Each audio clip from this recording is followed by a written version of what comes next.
अस्सलाम वालेकुम my friend, कैसे हैं आप लोग। उम्मीद है खैरियत से होंगे, भले चंगे होंगे।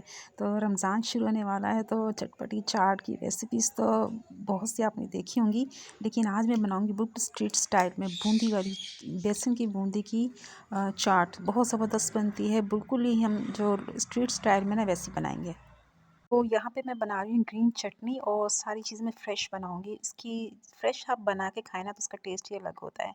तो थोड़ा-सा धनिया चाहिए आपको और थोड़ा-सा पुदीना चाहिए होगा है और हरी मिर्च डाल देनी है आपने और इसको कूट लेना है आपने। तो ये हमारी फटाफट से ये ग्रीन चटनी रेडी हो जाती है, बहुत ही सिंपल होती है। आप इसको बना के रख देते हैं ना तो इसका कलर भी इतना अच्छा नहीं आता और ना ही इसका फ्लेवर इतना ज़बरदस्त होता है। चलें, चटनी हमारी रेडी हो गई है।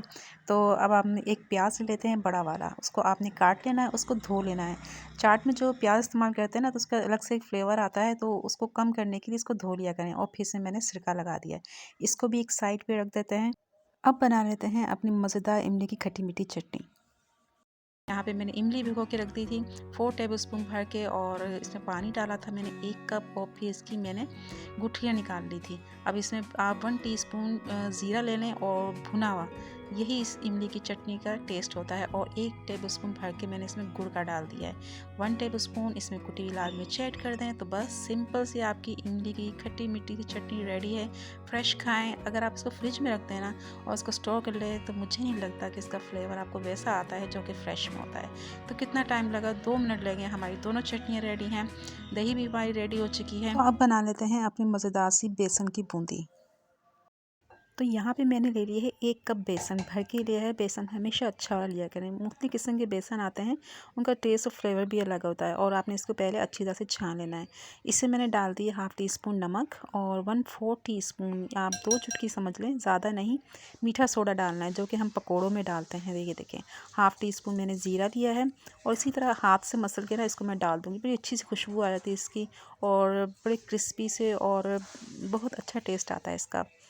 चलें, ये मैंने डाल दिया, इसको अच्छी तरह से मिक्स कर लेते हैं ताकि जो बेकिंग पाउडर, नमक और ज़ीरा डाला है ना मैं, अच्छी तरह से बेसन के अंदर सारा मिक्स हो जाए। अच्छा, 1 कप बेसन से आप देखिए कितनी सारी फुल्कियाँ बन जाएंगी आपकी। और यहाँ पे मैंने पानी ले लिया है। पानी आपने एकदम सारा इकट्ठा नहीं डाल देना इसका। असल चीज़ यही है कि आपने इसको जो है थोड़ा थोड़ा करके पानी डालना है। पहले आपने इसको अच्छी तरह से पानी डाल के ना बीट कर लेना है। फिर मैं आपको बताऊंगी कि इसकी हमें क्या कंसिस्टेंसी चाहिए, कि हमारी जो फुल्कियाँ हैं ना उसकी शेप बिल्कुल सही रहे, परफेक्ट रहे। और क्या मिस्टेक हो सकती है आपसे, इससे आपसे क्या क्या मिस्टेक होती है जिसकी वजह से अच्छी शेप नहीं बनती। तो मैं देखिए थोड़ा थोड़ा पानी डाल के इसको मिक्स कर रही हूँ कि हमारा ये, इसको मैं बेसन को बीट कर लूँ, इसमें जो है दाना ख़त्म हो जाए और ये बिल्कुल स्मूथ हो जाए। अच्छी तरह से आपने करना है 3 से 4 मिनट इसको। जितना अच्छा करेंगे उतनी अच्छी हमारी फुल्की बनेगी, उतनी अच्छी फूलेगी है। और जब हम इसको फ्राई करेंगे तो अंदर से अच्छी तरह से क्रिस्पी होगी। तो मुझे थोड़ा सा पानी कम लग रहा था तो थोड़ा सा मैंने और डाला है। आपने देखा मैं थोड़ा करके पानी ऐड कर रही हूँ इसमें, और एकदम इकट्ठा नहीं डाल देना आपने।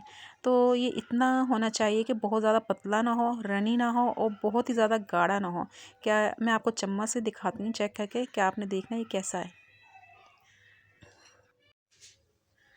तो ये देखें आप, ये कितना गाढ़ा है, एकदम बिल्कुल नहीं गिर रहा है। क्योंकि अगर आप इसको ज़रा पतला रखेंगे ना और बहुत ज़्यादा रनी होगा तो क्या होगा कि फुल्की की अच्छी सी शेप नहीं आएगी, टेढ़ी मेढ़ी वो बहुत ही अजीब सी बनेगी।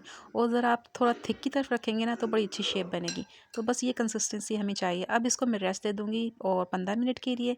अब मैंने कढ़ाई में ऑयल ले लिया है। पहले मैं आपको बताती हूँ, आप चम्मच से बना सकते हैं इस तरीके से जैसे मैं दिखा रही हूँ। थोड़ा थोड़ा सा आपने लेना है चम्मच की मदद से। इस तरीके से ही बन जाती है, लेकिन इसमें टाइम बहुत लग जाएगा आपका। ठीक है, तो कम टाइम में ज़्यादा से ज़्यादा काम की जाए यही बेहतर होता है। इस हाथ से बनाने में ये होता है कि ज़रा शेप इसकी थोड़ी ज़रा ज़्यादा अच्छी आती है और ये ज़रा बड़ी बनती हैं। और चाट वगैरह के लिए अगर छोटी बूंदी चाहिए तो उसके लिए मैं आपको दूसरा तरीका भी बताऊंगी। और फ्लेम कितना रखना है आपने, फ्लेम ये कि जब आपने इसमें डालना है तो पहले तो ऑयल आपका गर्म होना चाहिए। उसके बाद आपने इतना टेम्परेचर रखना है कि ये देखें हल्की हल्की बबल्स आ रहे हैं इसमें। इस तरीके से आप फ्राई करेंगे ना तो अंदर तक ये कुक होती हैं और क्रिस्पी बनती है। देखिए कितना अच्छा सा गोल्डन कलर आ गया इस पर, कितनी ज़बरदस्त शेप बनी है। हालांकि मैंने चम्मच से बनाई है इसको। और अच्छा सा आपने कलर लिया ना गोल्डन। और बाज़ार से जो आता है ना इतना कलर आ रहा होता है उसमें उन्होंने कलर डाला हुआ होता है। अब दूसरा तरीका क्या है, ये बहुत आसान है। ये देखें, ये चम्मच जो है ना ये हर घर में होता है, चावलों का चम्मच जिसके अंदर सुराख होता है। ये इस तरह से आपने लेना है और एक चम्मच इसके ऊपर डाल के इस तरह से इसको आप करें, जैसे मैं दिखा रही हूँ आपको। तो ये देखें कैसे ढेरों आपकी बूंदियाँ रेडी हो जाएंगी। ये बड़े मज़े की लगती है, इसको स्नैक के तौर भी इस्तेमाल कर सकते हैं। बहुत ही क्रिस्पी बनती है और हेल्दी बहुत होती है बेसन की ये चीज़ें, फुल्कियाँ वगैरह। और आप देखें ऑयल आपका गर्म होना चाहिए। जैसे जैसे वो ऑयल इसमें जा रहा है वो फ्राई होती जा रही हैं और ऊपर आती जा रही हैं। तो इतना नहीं डाल देना आपने कि बहुत ही ज़्यादा भर जाएँ और एक दूसरे से चिपक जाएँ। तो जैसे ये फुल हो जाएगी ऑयल में हमारे, तो बस इतनी काफ़ी है। मैंने अब इसको फ्राई करूँगी मीडियम फ्लेम पे। हल्के हल्के बबल आ रहे हैं जब तक कि ये गोल्डन कलर के ना हो जाएं। बहुत ज़्यादा डार्क कलर भी आपने इसको नहीं देना है। तो ये देखें कितनी ज़बरदस्त लग रही हैं फुल्कियाँ, और मिनटों में ढेरों फुल्कियाँ आपने रेडी कर ली हैं। इसको चने की चाट में दही फुल्कियाँ बना के खाएँ तो बहुत मज़े की लगती है ये। और इस तरह से ये मैं सारे बना लूँगी।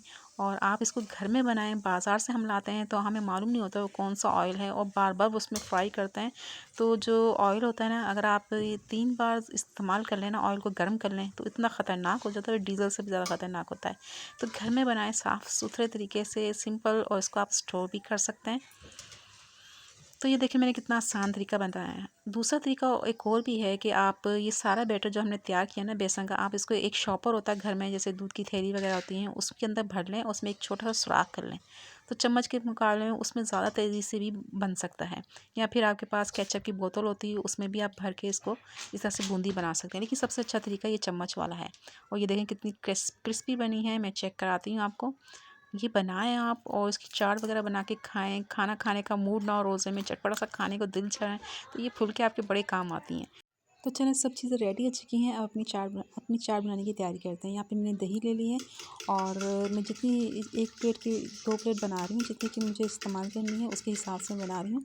तो 1 पाव मैंने दही ले ली। अच्छी तरह से आपने इसको बीट कर लेना है। इसी पानी डाल लेंगे पहले दही में, इसको थोड़ा सा पतला कर लेते हैं क्योंकि ये गाढ़ी है। बहुत ज़्यादा गाढ़ी भी नहीं अच्छी लगती चाट में। और थोड़ी सी दही मैं इसमें से निकाल लूँगी क्योंकि इसमें मैंने हरी चटनी ऐड करूँगी। तो सारी दही में चटनी नहीं डालेंगे, ऊपर से अलग से हम इसमें चटनी ऐड करेंगे। यहाँ पे मैंने 1 चम्मच इसमें डाला है और ज़बरदस्त सी हमारी ये रायते वाली चटनी रेडी हो जाएगी। ग्रीन बहुत ही सिंपल सी है, कितनी आसान सी। आप ये देखें, फ्रेश बनाएं तो उसका मज़ा ही बहुत ज़बरदस्त आता है। तो चलें, ये सारी चीज़ें रेडी हो गई। अब यहाँ पे फुल्की मैंने भिगो के रखी थी। आपने इसको बनाने से पहले 10 मिनट के लिए भिगो दें और इसका पानी निकाल दें। अब यहाँ पे मैंने एक प्लेट में ऐड की हैं, इसमें थोड़े मैंने बॉइल्ड चने भी ऐड किए हैं। बाज़ार से जो हम लेने जाते हैं ना, सदर की बहुत मशहूर चाट है ये, इतनी ज़बरदस्त टेस्टी बनती है।